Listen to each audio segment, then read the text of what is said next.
Hi everyone, welcome back to my channel. If this is your first time stumbling on my page, hi, you are welcome. My name is Abby and today we are going to be making this beautiful, tasty Nigerian Chinchin. If this is something you're interested in, then please keep on watching. For the ingredients, you'll be needing some eggs, vanilla extract, milk. I'm using powdered milk. You can use evaporated milk if you want. Some sugar, then butter. This is the butter I'm going to be using. It's 250 grams. However, I'm going to leave the exact measurement in the description box. So make sure you check it out. Fresh nutmeg. You can use powdered nutmeg if that's what you have. You also need some baking powder.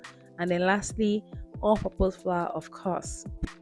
Now we're going to go ahead to measure our flour. Like I said, I'll leave all the measurements in the description box. And this is how to correctly measure your flour, guys. Add it into a sieve. It is really important that you sift your flour to avoid all the lumps and all the insects and all the dirt, to avoid them from getting into whatever it is you're making. So ensure that you sift your flour. It is really important.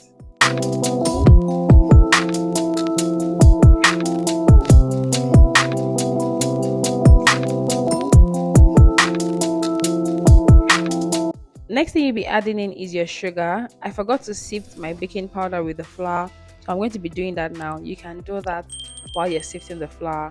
I'll also be adding some salt and then I'll grate my fresh nutmeg. If you're using the powdered one, just add your nutmeg into the flour mixture and then go ahead to give this a really good mix.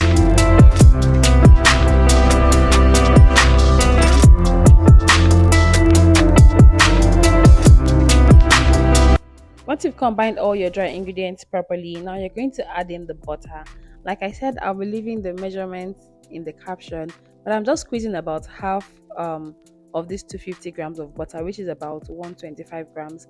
Now you want to go ahead to combine this with your hand. You're going to crumble the butter and mix it properly with the flour until you have this crumbly texture, kind of looking like a breadcrumb.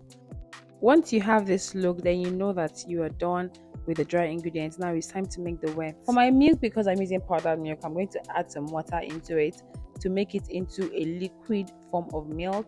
And once I'm done, I'll set that aside.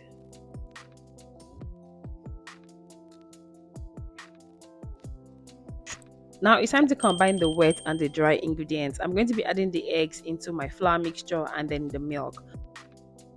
I chose to add my milk in batches just so that I am sure of the quantity and my dough doesn't turn out too sticky.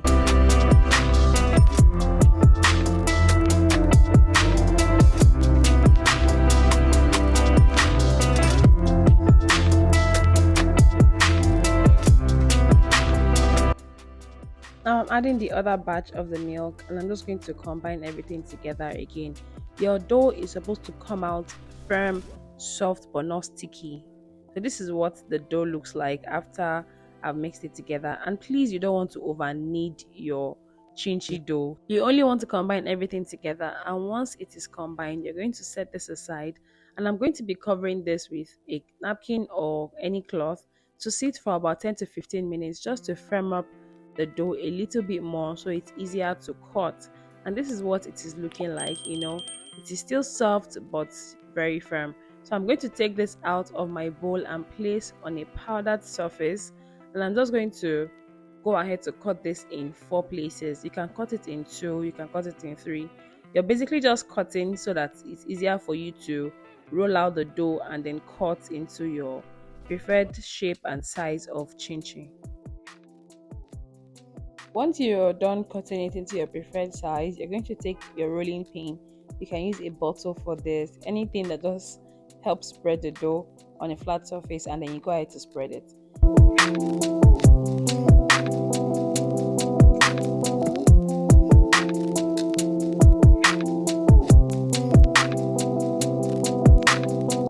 Next, you're going to take any sharp object, a knife, a pizza cutter, or a scraper like I'm doing, and you want to cut your dough into a square shape. This is going to help you get the perfect shape for your chinchin.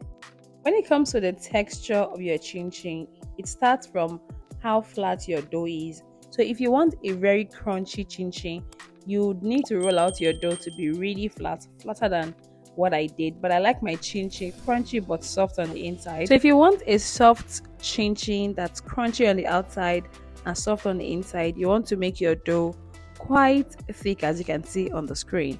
So once that is done, I'm going to take my scraper. You can use a pizza cutter or a knife, and I'm going to start to cut my chin into my preferred shape. You can either cut it in squares, you can cut it in straight lines, anyhow you just want to cut your chin.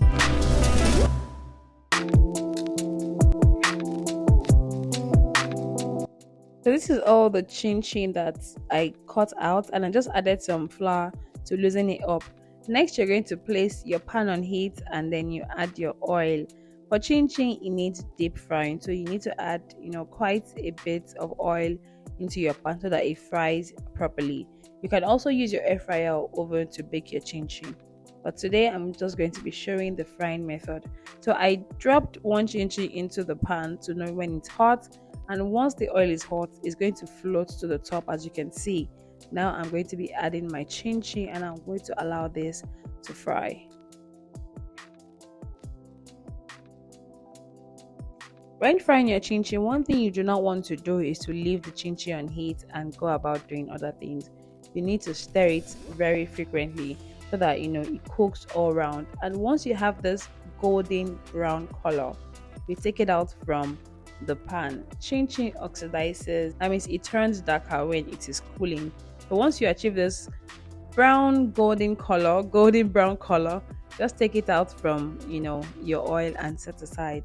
That means your chin is ready. You don't want it to be too dark, because when it's too dark and it cools down, it's going to turn darker.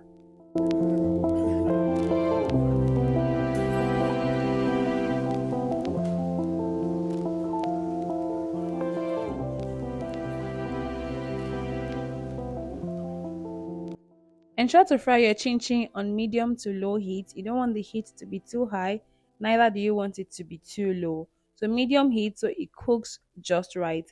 Something else that happens is your chin gets crunchier the more it cools. So when you fry your chin, if it's soft, don't worry about it. The more it cools down, the crunchier it's going to be. So you're going to put this in a sieve or on a paper towel, and then you allow this to cool down properly.